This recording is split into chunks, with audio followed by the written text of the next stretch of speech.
बिहार वासी सावधान हो जाइए, क्योंकि अगर आपने ये काम नहीं किया है तो अब आप बिहार में नई गाड़ी नहीं खरीद पाएंगे। नमस्कार, न्यूज़ पर नेशन देख रहे हैं आप और मैं हूं अदिति आपके साथ। देखिए, बिहार के परिवहन विभाग से एक इम्पॉर्टेंट सूचना जो है वो जारी की गई है, जिसके तहत एक ऐसे काम के बारे में बताया गया है कि अगर आपने वो काम पूरा नहीं किया है तो उसके बाद आप बिहार राज्य में कोई भी नई गाड़ी नहीं खरीद पाएंगे। अब कौन सा काम है वो, जिसके बारे में हम ये आपको कह रहे हैं, चलिए आपको विस्तार से बताते हैं। देखिए, बिहार में अब ट्रैफिक नियम तोड़ना लोगों को और ज़्यादा भारी पड़ सकता है। राज्य में बढ़ते सड़क हादसों और लगातार बढ़ रहे ट्रैफिक नियम उल्लंघन को देखते हुए परिवहन विभाग अब बड़ा कदम उठाने की तैयारी में है।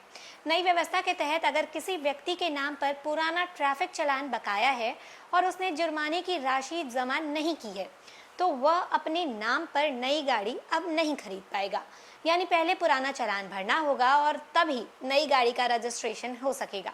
दरअसल बिहार में लंबे समय से यातायात नियमों को लेकर सख्ती बढ़ाई जा रही है। लोगों को जागरूक करने के लिए अभियान चलाए जा रहे हैं। वहीं दूसरी तरफ नियम तोड़ने वालों पर जुर्माने की राशि भी बढ़ाई गई है। इसके बावजूद हेलमेट नहीं पहनना, रेड लाइट तोड़ना, गलत दिशा में गाड़ी चलाना और उसी के साथ साथ ओवर स्पीडिंग जैसी घटनाएं लगातार सामने आ रही हैं। ऐसे में अब परिवहन विभाग नई नियमावली तैयार कर रहा है ताकि लोग नियमों का पालन गंभीरता से करें। नई व्यवस्था लागू होने के बाद अगर किसी व्यक्ति का ट्रैफिक चालान बकाए रहेगा तो उससे नई गाड़ी खरीदने में परेशानी होगी।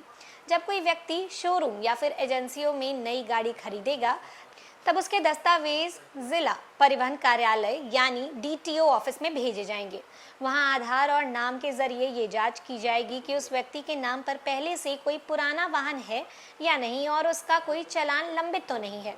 अगर चालान बकाया मिला तो नई गाड़ी का रजिस्ट्रेशन रोक दिया जाएगा और कागजात रिजेक्ट कर दिए जाएंगे। परिवहन संख्या में लोगों का चालान कटने के बाद भी जुर्माना जमा नहीं करते हैं और इससे सरकार को राजस्व का नुकसान होता है और नियमों को सख्ती से लागू करने में भी परेशानी आती है।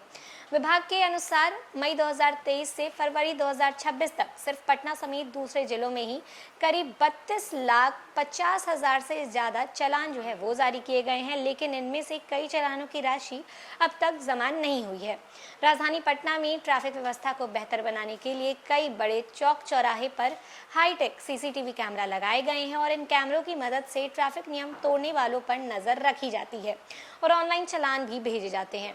आने वाले समय में इस निगरानी व्यवस्था को और ज्यादा मजबूत किया जा सकता है। परिवहन विभाग जल्द ही सभी वाहन डीलरों और एजेंसियों को भी दिशा निर्देश जारी करेगा। उन्हें कहा गया है कि देखिए, वाहन खरीदने वालों की जानकारी पहले से जांची जाए ताकि बकाया चालान वालों की नई गाड़ी का रजिस्ट्रेशन रोका जा सके। विभाग का मानना है कि इससे लोग जो है वो समय पर जुर्माना भरेंगे और सड़क पर भी अनुशासन बढ़ेगा।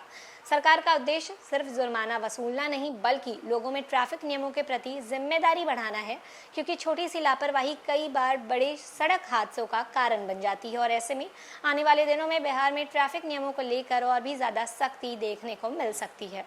तो देखा किस तरीके से अब बिहार में ट्रैफिक नियम तोड़ना अब आपके गाड़ी खरीदने पर भी महंगा पड़ सकता है। तो आप इन बातों का ख्याल रखें और ऐसे ही लेटेस्ट अपडेट के लिए बने रहें न्यूज़ पर नेशन के साथ। तब तक के लिए नमस्कार।